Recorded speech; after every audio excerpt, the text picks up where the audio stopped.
Laban sa Pinoy Big Brother Lucky Season 7 Dream Team. Yung bahay, kung saan ako nakatira ngayon, sa gabi, maririnig mo, nagbibidyoke, maingay, ganyan. Wala akong totoong bahay. Galing akong model apartment na pinirent ko lang. Moved around a lot. Really haven't had a stable house. 2 years old pa lang ako, broken family na hindi ko alam yung totoong pamilya. Gumawa ako ng sarili kong pamilya. Pangarap kong magpalaki ng mabuting anak. Lahat kami nakatira sa baba. 12 kami sa baba. Isang kama lang. May sira. Kanito yung umaayos ng tatay ko. Pangarap ko namin ni mama yun, magkaroon ng bahay. Gusto kong pauwi dito. Gusto ko kasama lahat ng pamilya ko. Sino ang handang lumaban para sa isang dream house? I'm gonna take a step back and let the ones who need it more fight for that house. This time, kuya, bibigyan ko ng chance ang iba kong mga kasama. Dahil kayong dalawa ay 2-in-1 housemate ko. Isa lang sa inyo ang maaaring lumaban. Yung sinasabi maningid ko na magkati po kami, ayoko po. Kung makuha po niya yung bahay, kuya, isa ako sa taong pinakamasaya para po sa kanya. At sa paghaharap ng siyam na tumanggap sa hamon, sino nga kaya ang apat na magpapatuloy pa sa kanilang laban para sa pangarap na bahay? Abangan ngayong gabi. Pakatutukan din kung paano makakatulong ang taong bayan para sa kanilang laban para sa Dream House. Lahat ng yan dito lang sa Dream Team ng Pinoy Big Brother Lucky Season 7. Sa activity area, magsisimula na ang laban ng siyam na tumugol sa hamon para makuha ang Dream House.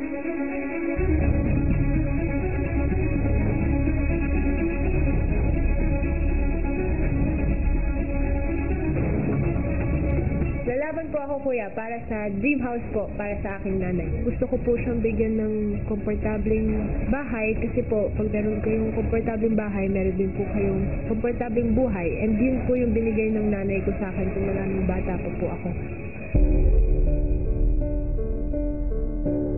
Magiging achievement po ito para sa akin na magkaroon ng sariling bahay. Siyempre magiging secure na rin yung future ko. Gagawin ko po lahat ng abot ng aking makakaya. Hindi lang po rin para sa akin, iisip ko na rin po para dun sa mga umaasa po sa akin.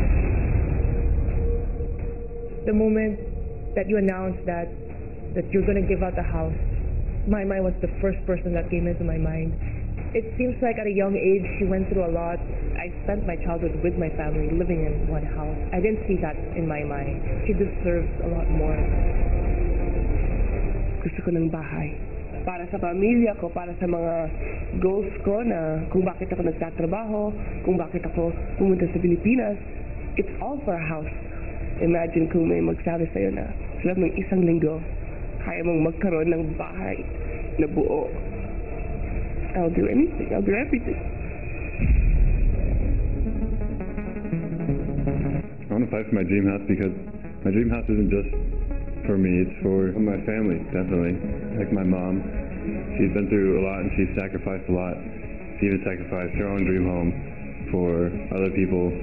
I'd like to give her another place at some point to live.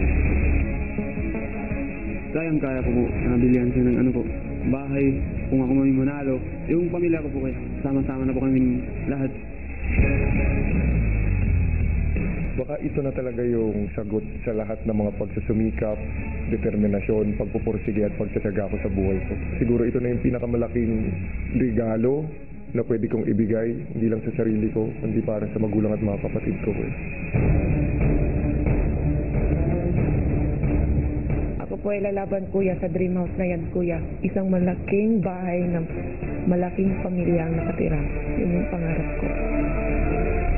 Siyempre, nakagaya ko po na pamilyadong tao. Nawalan lang po ng trabaho, maghirap, kagaya po.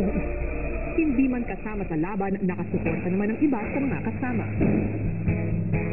Got it. Sa unang hamon para makuha ang dream house, kailangan makagawa ng isang panikit ang bawat housemate habang nakaposas ang isang kamay sa poste. At gamit ito, susungkitin nila ang house box kung saan nakalagay naman ang kombinasyon ng susi para matanggal sila sa pagkakaposas. Ang unang 4 na housemates na makakaalis sa posas ay aakyat sa pedestal na nasa garden area at siyang magpapatuloy pa sa mga susunod na laban para sa inaasam na dream house. Ang unang round para sa inyong unang dream house challenge ay magsisimula in 3, 2, 1, go!